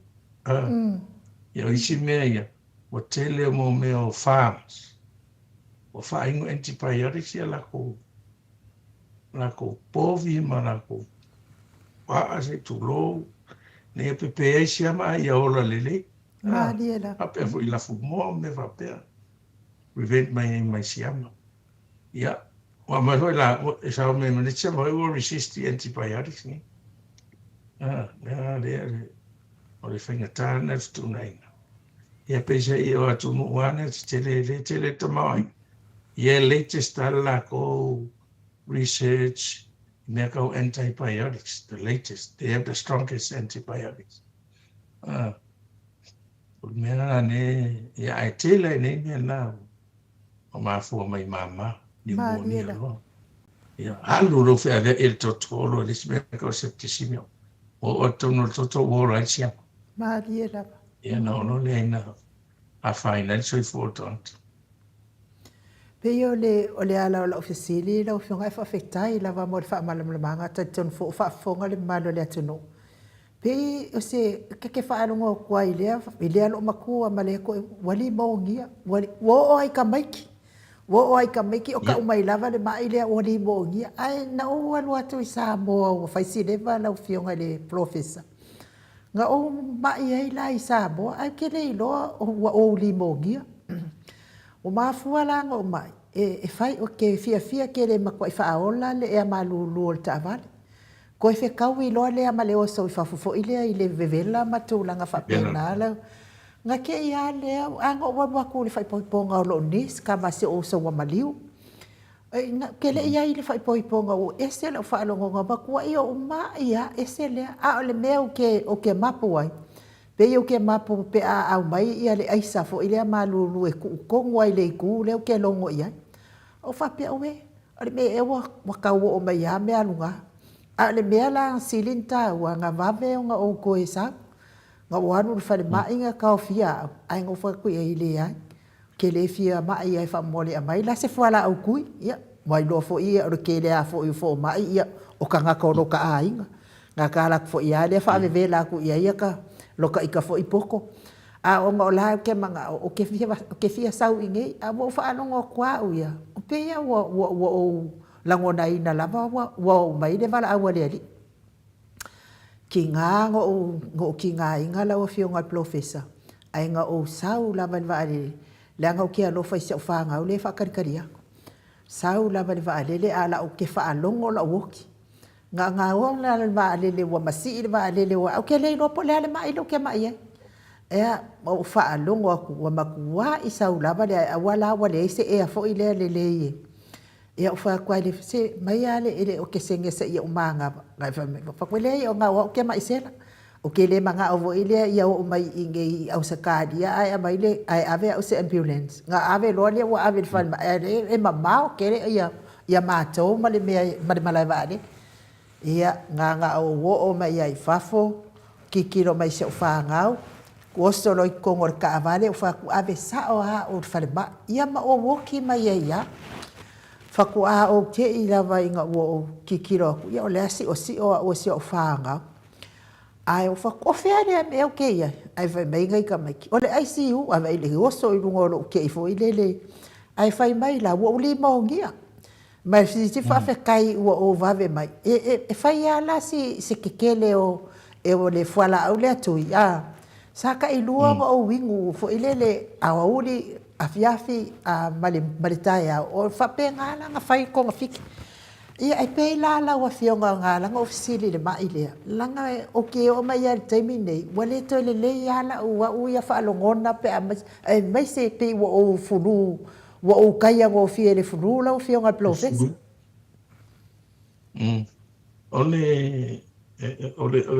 O kasi ngā scenario sa awa le pneumonia. Nila le ua sao ngi kongo. Pe lima i le valu aso. O incubated le siama tono o mama. Whatoa a mataloro na ngona. O langona mo te le na mai tangata o le whaamariri. E oso le whaamariri, ia tea o oso le whaamariri. O le taimire o lai fi nau a le mano si o lo tino ma le siama. Aia se vevela whaamariri. Ia whaasolo le pe a esela. Ia ngā kongoa. Pe a esela. Ia a matalona sa putu le tale. O le tale o ele fatu tale o le tale e le fatu tale. A o lava pe la talata na e le chefe so le mama e le o la ele foka e le tiama. E a fia la le pe se afu le o le mama. E se pe pas plastic e kava le mama. E magaudia a e manava na stretch le o le mene afu le. A fia la le infection. Na e langona i lo le tina. E te whesira, e kienga, se au manga ve kienga pe, sunu se memba ai loko. Ai lolo, me la ka o le plurisi, o le plura le al mama. Le fwe wa infeki. Ia, e te tawala na wharongo e. Te le ala na waturo amata se antibiotic masani. Se antibiotic, la le o penicillin na le antibiotic of choice. Ai a whaaro wa lua aso e le se suina. Koe kuakuro ma se antibiotic e fsosongi. Ale ai lo tau fiero e fai ai alu ai vi ia vai la. Mariela. O te lo o le manu si o lo tino na e o toi a stali. Sa o le, ma le alo fo le. Sa o lo ma fau ne fai. Ia e. E iei se o anko o mari uo. Ana tu puene retire i nei aru atu. Lo ta fau ni usinga e longa. Celebrate e longa retirement mai public service. I te mi orkirisi masi man ni wien na pai te. Ia, ana ane le pāti whaasalo ato le maluru. Aia o ni umonia ai. O umanga check in na toi fwoi mai Samoa. Sawi, o i le in the waiting area there, it's a tono na vale. A collapse. Ma dia la. Collapse ya mai ave. Ya na try si ufo. Ai an vet fair to. Ana o du ngot vale. It's on ngot vale ne wo mari. Ma dia la. Ona de o do si ado collapse. Ai ba. O te saura wa watu ai. Ma o saura ma o watu ro e malutina. Au whainga renga tu tuida sa wa pikiru sa mao e vai. O stonga ne like titilo tina. Ya ma ja tu lai offshore. Ya tofu le tu mal fanga auturua. Ma dia O la. le train mai le leanga le a. So wala ki ro wala ya. Ya fa tu ai do vele sio ango. O ya na fa me suka. Fa na lo e na o ye suka. Ya o whainga pa ki de. Alua kwa pre-Christmas alu kwa imare a. Ma dia E la. fita ia e awadi ia wola New Zealand ma sani la tau New Zealand. Ia lea. Mea mo ia ana wape runga vade le sau ia pia. Ia it's aina e o mai nei ua maliu. O tanu mai nei ave whan mai maliu e tono whan. Ma dia la. Ole matau tia na pneumonia. Ai pe ia na sa na mawe lau sau no. E reira tangata matua wha. E mau e whaitau mai e mau aso sisi. E pe se i o tausanga i ar soi fua e bave i o na mau. O tamaiti. E matangata o matutua. Ai me se i la tono rest home. O te len nofo mata. E me ngore hypostatic pneumonia. Hypo na ro nofo e te reo ngai o te. Ai te ia wa pneumonia. Ma dia la. Tau le ngai o. Tau le maanawa te reo mamai te talam ta puni te talam ta puni. E o to ai vai lubricate ai o lung tissues. Esta mai si ama sa wa tu ai. Ya te ia le fa tu plai e lo mai pneumonia. O te ro le melanda. O le mano sti o tino mano loto mano si le nai o si o di. E sa le le. Ai o tu ti ali mai tu la le tu nei o stan. Non stop. Ya ai ru foi dunga le e magnifico che seni. O le mela na va vena apa do kisene ai na va pe fosi ara so e te le audia mai e te le audia te va mongi ai dunga vale o te tal tonu lava la fionga o le professor o le alofa o le atua wai nga o musu lava e faari le vaadele o ke kinga inga inga ngi ke iwa ule sau a le mafai lo mafau ia na ia tabai olive ia o wo o mai lava ni mele ia na ia tamai olive a fa longo atu ilunga wa ko ikiki a mo ku aku manga va ia fa ku lo le kenge mo fa ia o ke sela wa ngalo la upam vol bela nga o mai le o ke sengi ai fo ile ala e va ai mai ya fo ia o fo dinga o ke le o fa dia ia se fo dinga ngalo fa ko wa manga o mia lava o ke ia nga lava nga stia ke la ako ai wa fo ia ile ya se mea ngale ako ale ko so mai fo ile wa so wa mai ya fa tai on mea la le fa ta wa na officialia to ai la wa fionga professor le ngale mo ye le anga ai o ka facility ko o le ale ngase e pe fo ile le manga ko mama wadi mongia o kala ale fa pe ai longa e lo ngi ka nga ko limongia ile se mea le nei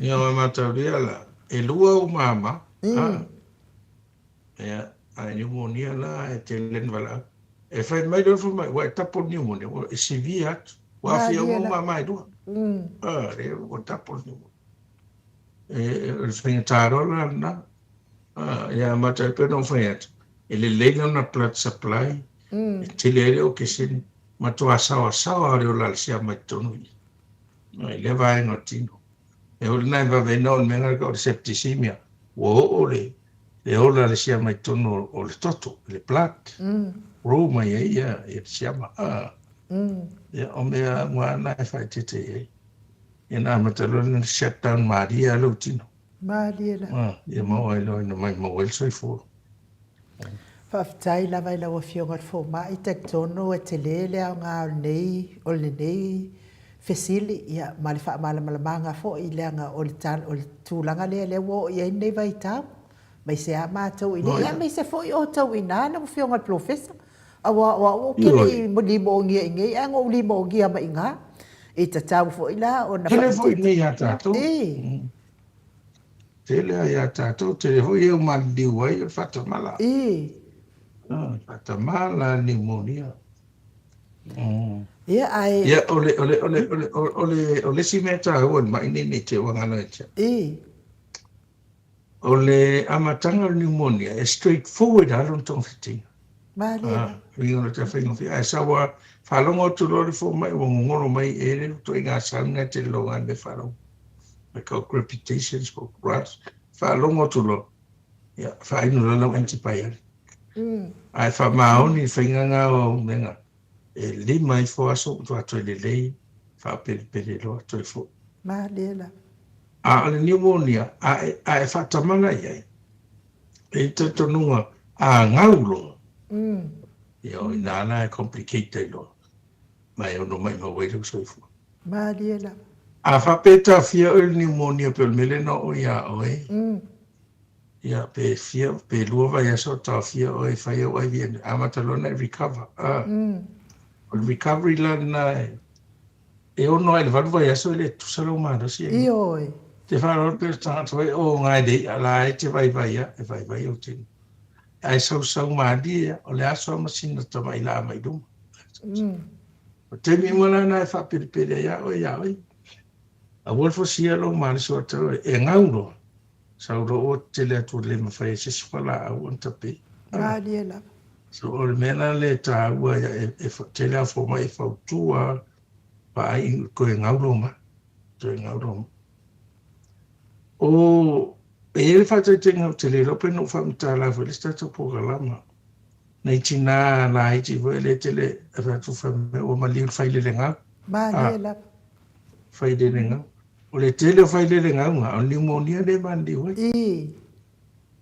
A wawela le wamata neina tolu whawai aso talu no o le whaile le. Ai within le whawai aso le wamata toi alu whaile tanga me. Whawai ai lava le aso ia. Malo ro mai. E alo rama wan me wau. Also whaitura whamariki. Ia nai nulo leo nai penetor, ia alai fo le afia fiutia, ia toi whai fo iswea, toi o richaso, toi whai. Al whamariri le, that's a sign of amaka infeki o mama. E te ia toi also another 2 weeks later. Ngā sako lefto atu whanmai o mariu, o shock. Ngā septic shock. Madia la. Ai se fo mkwale a ngā mama. Ai anan toi ngai lo o maunga. A fo le titi o le maros. Ai pe te mine le whana, le mai tangai ma whana. O si te mia nei te le compromise o tino o fine. Se tūna ingo no ngā manos. O na le susura na pepe, le whai mui si mea. O le mea wale te le na whautue nei tinai. Awale vai lo manos. A pe nei te le titi. Ai whai fua. Ia wamena e manos le le susura o pepe. Tu ia na whainga tanga mea whai kamaro e ria kaonga na wala whasui. Madia la. E manos. Ia wapete i mea ngai kako ngoi kua. E kui pala ngai whawhinge koe whailakanga mea ia o whiororongi mai kei. Nea o tere hoi whare o tangata veira tō ata me tāra tō o tui ei. O le pneumonia hoi nea tele na mandi wai ia. Ia nai tina lai tina. Madia la. Ia malo whaftai tere la mai lau fionga profesa mo whaamala maina tal ton fo tele se au ngā o nem ta upu whaafonga mai o nei tama ma tina mātua ia e mei se fo io o tama I tina ma fo I lea ia lātou whanau mua lea e malia I lau saunoanga ia uo o la wā I whanau a whai aku po le are ngase o mai uka mai kiki ama mai wari mōngia ia o ta itala lea ta te ofo I fo ailanga lea na ta sawai ere se mai lelei lea mai. E wia la ina ua umatu le nā taimi te le na o ai o te langona ina lava wale atoa lava manosi le sa manosi ai. I le mea lea o le vame te le na o la vea I le fulu koi kiki le ise tau sanga lau wa fionga o te le fulu ai. Ia ai le fo iwa mo mai nei vai tau ia tonu ia e au ngā mo tangata mai se lava nai tina ma tama matua awa lava nei mawala tau i leanga se ngase ia maua pele fulu ai awa nei o limonia lau fiong profesa. Ia, o le pese ia na a. O le tala foi la fai no na fai tina. O le consistent sign na va pneumonia ma fai ana i roi tina i lana tama. I ta maiti o le manava. I ta nova i langa waki.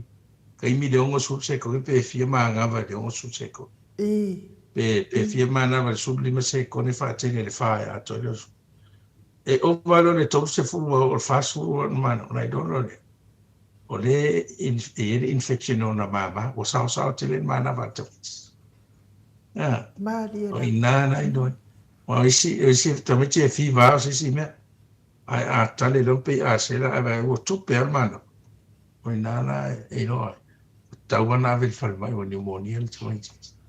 Ah. Se la matanga tamatue. E se la mana na valorove por me putinga alfa tot. Ia o so fa mari. E ono tamiti le fa no fa matala mai me. O me tau na observation o la. O le rate la na mana va fa ele. Ile minute tas. Vale, ia whawhitai lawa I lau. Ko e kasi ala o fesili a tatonu fo I e tau I fo I maltato taimi pe a whaiwa o masau noa ngā lau a fionga I le tatou limonia. Ia. A o le fesili lea ua au mai whaatele lawa le fesili lea. E iai ia se tina tatou pā ngā lau fionga I profesa.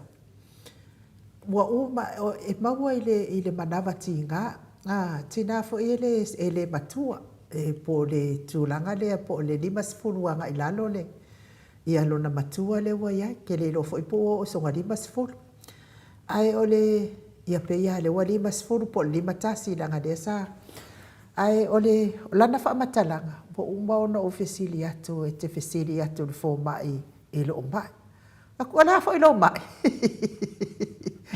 ai va pe mai ia wa uma o lo manava e ti nga lava lo manava wa uma ona o wanu e fai uma ia scan fo ia e va ai o totonga ia ele ai fai mai lava ia le ia result o ne me uma na fai tui le toto ele ai se me o tupu a o le lava o te langona ina pe le ti nga o manava o le la o wanu I le fofoto ala se I ka fofo lo manava ai lawa fionga profesa e o lea e lea mea e tau o lea sa o sila fia I le mea lea o le to ala lawa fionga profesa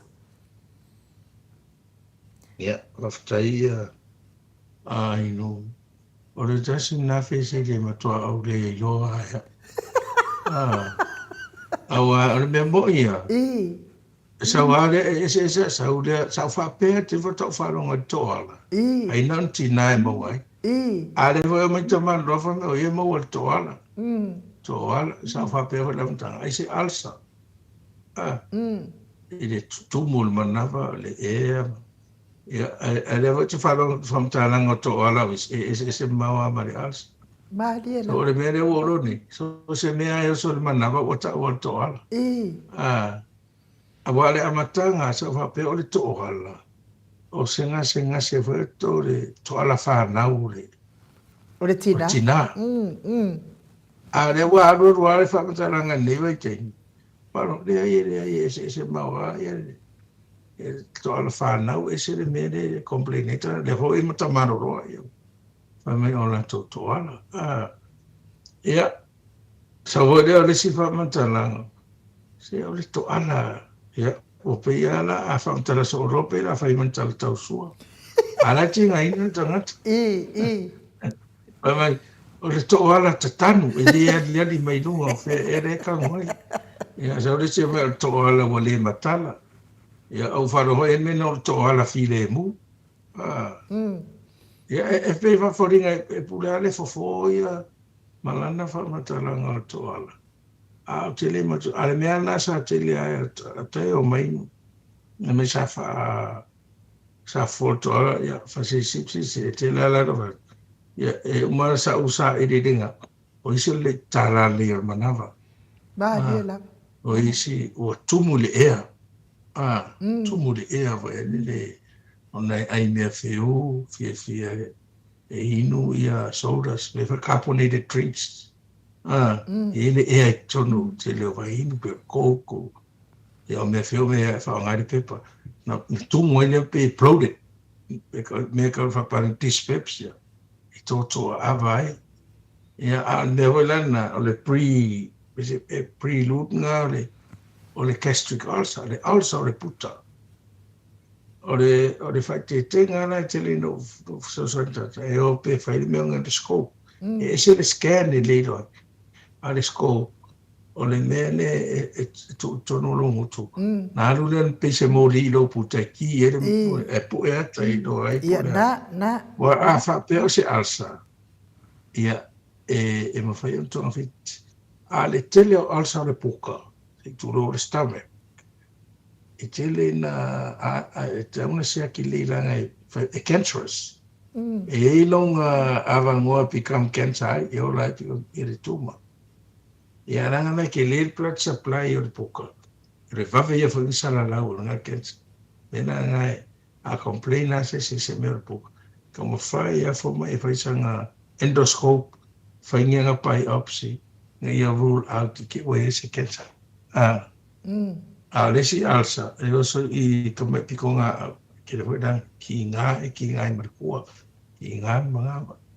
E te le na oso te whai ngau i en mananga, po le whawhiao. E a pei e whawhoringa a whaidonsia me tau mawhau tau whiolo. A runga i ere puko, e te airo tinga, te leo tangata me pā e tau le ais pala ai tinga. Ia o la uwa aina ni wale toala. Ia e te le aila maisi mea isi mau toala na o te le i le whaina utali e toa i lewe si di wa sala lau soro le. E se ona e se whawhoringa o se diagnosis whasamo. Ia e whaafitai lava i lau o whionga langa le profesa leanga leo ua sili whaalua mai ia se o usosia. Ia le mesili fo i lau whaafonga mai. Ia lea lava ua o toi whaaleo ina lana fisili. A o le mesili malta ua o leo te whaalongolongo atu. Ia o la uhalu e fofo i se fofo whaapena. Wa lea e pea na maali e ili saunoa ngā lau whionga profesa. Ia ua umana na whainitonga fitinga nā lea e te saunoa iai o le alu o le mōli totonu o lona putai. E suru aku i langa guku. Te i tu lau whaafonga mai le malo le atunu. Se i tau su e lava po le ale mafua anga i ti ngā ai lona manama. Ia lea lae ua uma mai. E lea ise me o wha le ton. O le tala lea e lea ise me o wha le ton. Ai lona winga pi e sa o ai ia lau saunoanga. Ia e ao ngā fo ia tātou fofo wha Samoa ia e kau fesosoangi fo i le kele o le ngase ia wale mawhai ona o ia ise tonga fitinga ani imata maita i tau soifua. Ia po le maramala maamanga wha nei ona po ia wha o ngā loa le tātou fo Samoa pe sa awa ula o whiong. Kongoa wa sa i ringa mana se me te whai. E re atoa fo ia i mātou le a whai a o ngā whafo mai. I te tadi o tele o mea nei. A le tāua na tātou whaasoa ma ia ma se iwa vai o al whai tāwha i leo le whaarongo tana le mai. O al whai ngā me whai le history. Ia ma se iwa ai tonu le whai tonu po tala whai ngai le mea le. E a ngā i ai ia sa i li linga. Ia ma tōlanga le complaint le au mai. Le ngase. O aso ia lau a whionga le profesa. O lo utama ia e yaila langa kama ifale o ngai kuai e ka o kuai ya fo ko inga ia ma fa solo ai langa ipoko le po atoa ia pe inga ai fia i sko inga fo ile a o kai o uma mafia fi ka ke va ai le kumo o kama loa e o atu ia i o ia e ke le ala inga kulo wa fa fonga mai kilo kuroro ki ngā wa o se ukama e umipa e la. Ia, ai ki kiro ki oka le la popo angi ka maloloa alai e fofo mai. Lai fofo mai. Fai mai roa leo kala lo makua mi ka ingoi ngoi. E anu umare malo si fofo ngo ia ka ngaka wale anu fese mabang. Fa penge mai ane kala lo makua mo ile. Ai i la uau ia mo le mau. E ese le ke leo le sosoangi eskoe inga ngase fa penge. E le ngata fo i tangata mātutua ia a o ka maiki. E ke loala, le ke milanga maliwa sko inga. Ka se kumu o longa aso. O anga mai uma ia wawaku. O anga mai uma o tangata mātutua o ka maiki e wawaku mai ei o e whako wha sko inga le ke minga maliwa. Au ke akala, ke koa ula, ke fia e se fo ie a uia ma o ula ngon a mai loe le ko inga vai e ke kango fofo fa pe nga ko mai la ia ke o ke fofo ale fa la vela e fofo la ia mo tai matina ia o mai si kama ikai mai si ki nga wa pi o la tau mai wale mafaina savali le wale nga tusa savali fa mai ki nga fe ia o ka ngolo le fai el fofo ko inga le ai la wa fionga professor o ke le loa po le ale me ka orko ala walu fo ila le fo mai ke le loa po le fa fa makala le fo mai le me ai na o la ve ai la na o neva na o tau si mai le fa le mai le po ato sa o ka o ko la ile go fo ile le lazy boy o ku wa ngela i lunga o fa alonga kulo ai pe nga palo papa tu vo ile ai walu le po o le mea wakupu ia kia ua o kolo. No usaulo la ia lea leo te ilo ai au le mea le watupura o sau whai le fofo ai le mawhai. E ia ila siti nā matua ala wal matua e kālesia. Nā vai tau po o le fiku sifuru iwa i le valu sifuru kausanga silo makua. Ngā kau mawhai la wal lo matua e fofoa wal me sile foi. Ia o aso nā o ke pa e la vai se o ka mai kingoa. Ia lea lana tau mawhai e lo matua. Ngai u lava nga o koe savari le lei. E au ngā la le mea lea la o fionga professor. E au ngā fo i mo whaafonga mai le mano le atunu o e wale e mauan. Ia ma ahi nos fo mai sa moa e te anu e whaai u. Ia i lo si ngā mai. Ia a te mone atu ho. Whaafitai te leo pese se me toi fia sau noa ia i vai le koe maua mai no waka au le nei. A leo whaasolo sola na whaai. Ai umarone. Wilo po mo to ala le hemra ia ia ai te taton pe se me te toi fia sau noa ia i lawa fionga professor fa uma tapo kala le se me ai do o le nga fia rawa le mo le va no tato te fa so ai tu salava pe fa mtala fa io ia ese uma taimi ma le presentation te leo le me atas o me atas ai acha ore ta wona tala no pe ia na supo foi do sip fo Mariela ia matang fai ai fa mamlam wai le ese me o lo man no fo mala Mariela pe ia foi ona ia me foi fa al te misa ma to ia o sa fa mano se mental health promotion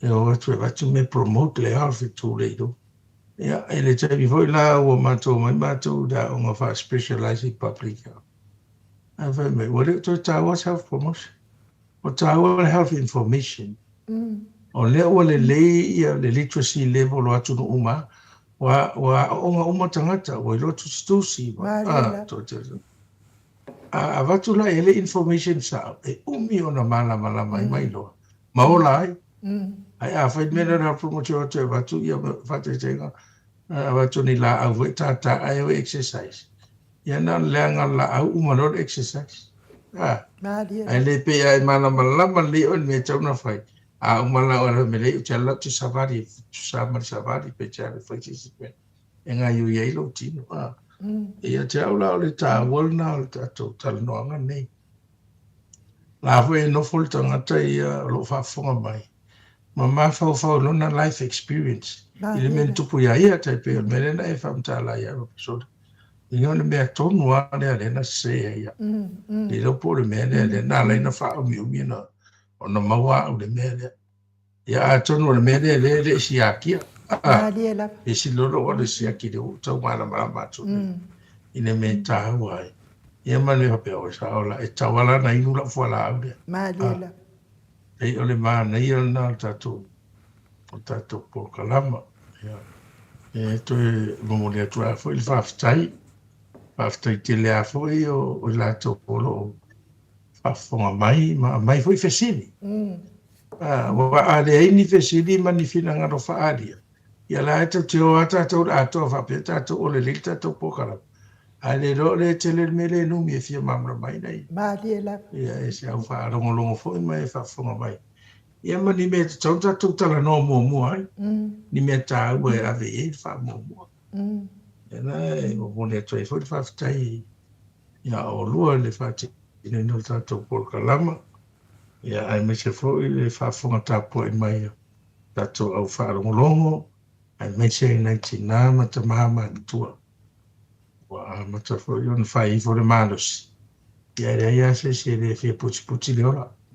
Ia mo le manos e ora i pia ma fia i whamanianga fo i o niwa i teimi o le oranga. Ia whaasoa mai o tatou ta mawhari rai. Ai whaftai tele nei i nei whamamau whatanu i nei aso. Ia nā fo whia ngai o tau manu maruru. Ia, tāpena pena le lei. A wale whapea o tele ia tau maruru o ina. Ina le maanga whangawhai me tau na whai. O tangata e pui lon soifua, te roa o tangata le umin soifua. Ia tangata ho e whatamala. Ia, e oa e whatamala. Ia, te le foi tātou o matua toi mawan mai soka. Ia, ona sa e nuwhala au mwhai tonga whiting. Au te vai a, au istoina lea, a matala noe, nofo mane, pusa hoi nā ratu i New Zealand, a vera whanau mane pusa. E Monday, Tuesday, tau wale Sunday. Ia, mawhala au tai torua, mai a te au, nā usa. Ia, usa rana o le to angai whai mene. A peni e wo wal. Ia rea ua whaasolo na wadu, tau sanga. O le alawa o te arua rātu. O ro mālo sea re maro fia. Ia, ia. Ese aho. Ia, pena o se fsoso antele na mo tātou matua. Ia, me se fo ia tupuranga au te matamata te leo YouTube o wawa ai i polo kalama o i lātou o Mari Liu. Tō te revo i au la Haiti. E whatoa whanau 1970s, 80s. Leo tala vau. Tō leo tala vau. E masalo o nisi e maa whanau whafose. E poni whaelau lewe tau tā wale o nisi a whaelau whatamana po le whatu po mewa pena. Ia po le tino la poa wa o le whawhitauri le rewa i au ngā tupulanga la iti e wēni. Tala tuana visa wa ai e le tamai tai whainga ringa me mission tolu. E whatoa tolu whatau sanga o kastanga tainu. Ia ta te alofa i le la iti a ia tauma whai ai whai se ia wala wawa pele i tai lo soifua. Ai o le ona sifua ai no tau sanga tau wai wapesoi. Pa maa ia leo langa ukale thioki. Te iwa e te leo tangata lai wa ai al te mini e te wana ma maole. E vai. After te le nea so manuia le. Na fwis fa fonga o se upu wa se ia. Pa maa ngalo la au au. Te lea ia. Ia taimi pesasia iai. Ia. Ma se ai fwis se upu e. Au tō whawhonganga, ni anga whaararo, whawhitai. Alo, whawhitai tele lava i laua fionga le profesa. Dr. Leusa to le foa tupa i sa mau, take nā seri mo tātou po kalame nei tai hao. Le hei o mātou e te tau na mātou whawhitai atu i laua fionga i le li fo mai. E le tau ngō fie o taimi, e te pisi foi, o e foi o le fo mai ua tele fo ina whaalango ia i le tele o soifua malolo ina le ngata fo i sio tātou ofisa o soifua malolo ina au tau si soifua e li ima tamai tai ia pei mua tele fo ina whaalango atu ia ona o mua tele fo i sausi la fia i le mea tau soifua malolo ina le fo i ua e o i le profesa ia e whaingata tele fo i ona na mahua ni whailonga whaapea pe a whai e le tino ma le whaataua ina le wala aulia ia ai whaaftaitele mo le nei whaavanoa mai o low time ia e tau awatu o i fo ini fesili e wale whaafonga mai le mano so tātou atuno le mea moni lava lau fionga le profesa o le matuate o tele lava o tangata e fia pokalame lau fiong pe lava o na ufai atu tele o taimi tate fia lava tate alu e ma ilfoma i saa moa e whaamatala mai la tama profesa na whape i se foma i saa moa e lata mai o te alua uia ia whaamakala le lei mai ai le lava ngangana saa moa le mea lea o te mawai ia whai asi mama o atu fo i o se foma ia e tasi lea e maasani ona o ia i to tele o le mamaro le atu no ia pe o langona na o le mamaro le atu no fia whaalongolongo lava ai e whaamatala ina le onga ma le leanga o le ngase ma le ngase wa maua mai ale mamaro le atu no e le whaapea i se alo mai ai le telo ngase ia i te saunoa ia e mori atu waila whaaftai tele a wala atu ia teau le tātou porkalame mai ta mama tina mātua ma le au whaafonga maua lo soifua le leila wa fionga profesa ia whaamamau ese ni mai mani popoanga e me se lava o whaalave ono tutupu whaafuasei a ia marutia pea la wa fionga profesa wale whaonga aina o lau tautua mo le mamadu le atunu lau tautua fo i le kālesia ia ile anga le lei o le atua ma ia maua fo i le tō whaafa le anganga wa o le mele pita siri fo i na whaingata e se ale sawa ia i mea wha le lalo langi ai a mai loa mea pa ia pe e mongu aku pe se mea kapi ai e whamanuia le atua ia a whai fo i e tāpena la wa fionga mo nei a pālota wa numana i nei ia tauia ina ianga le lei le atua ia to teren tangata i lango ina la wa fionga le profesa o le fo i fua malolo ina ia o ngā lau tautua wa le ngata fo i le utoutu malo a o le atu no atua o Samoa. Tātou toi whailoa i lewa i aso profesa.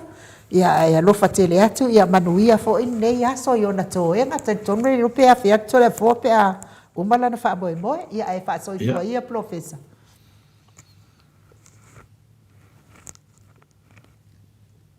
Ia, o le nei ainu, o pe ua. O tau le rangona atu, i wha i unga rau saunoanga. Ia o te rero hoi po maunga. Ia. O te roa ia, tātou tālo soifua. Ia le nawa i aso. I tai whire mo tu e sau tō soifua ma so mātou ola. Ia o te roa ia. Sara se te i whai roa i whai ato le whaere i whai atu. Ia lele. Ia wina. Ia mai, tātou whai au lea, ia mani a tele nei aso. Ia wha soifua ia profesa. Ia wha ia soifua. Ia. Ia o le tātou pokalame na ma le profesa o soifua malolo ina nei tae ao. Ia wha malolo atu fo i tātou pokalame Samoa.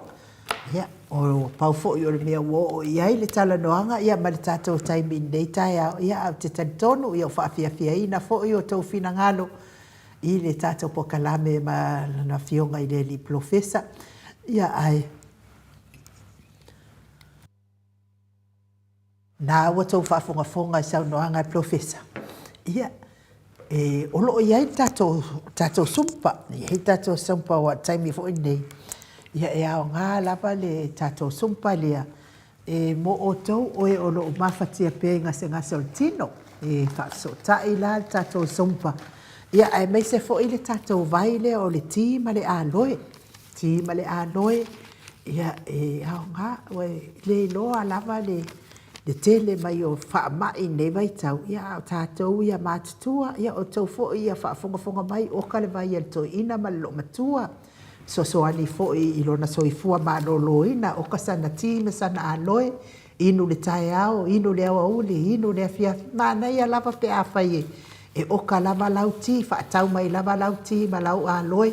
he tako peia la te faia la wiputi fo ile la wipukofe ma ia o au yo kelo ko i kofe mangi lauki mangi bailo ma e o la wiputi a loe la bal taiao a watu ai male o uli a watu ai male afiafi ai o tele moe ia o nga ia tatou tata sa ili malosi ia faatasi ai ma tu ato le soifua ma langona ma faato atua ile atua so ani mai ngase o tino lo fianga ia pe le mamalo se tatou atunu mai se lava i naita ma tina matua le so atai au le fuafua e fai ai tatou por kalame po le tau le tula e se fulu ia tatou ne ia fai ti atu se fulu ele i amataina le tatou por kalame ia faatatari pe le taimi e matala to le tatou por kalame ia o le fia faa lauiloaina lea o le tatou lulu pe ona tautinga ai le mamalo le atunu e faatau le lulu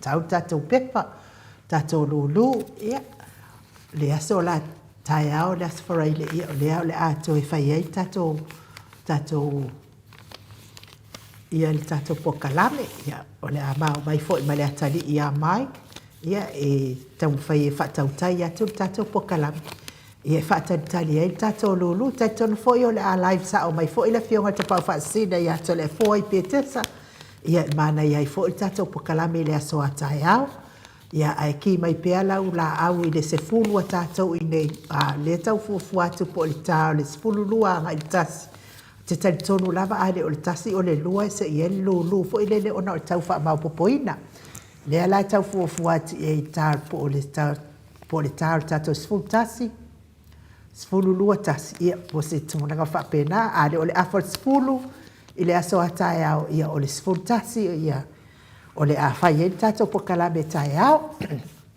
ia e wane ngalo ia te wala aula i whaletua lea ia le fionga ia masoe loloane misa ia masiona whaletua lea ia oli ia i le numero le ofa o lua o fitu tasi lua ono ia mo a fai e te fia awai lato i le lato whaamalositino ia wala au ia i numera na i lo ai le mawhuanga o lo fai ai whaamalositino i te alua i te whaamalositino tau mafa sauti ma sau aloe e me se fo i lau shake so ani e fo i tau ave ese ai nisi mai o kau fou waku ia mangisi mai walewa ngai kokongu ai lo iloa ia ai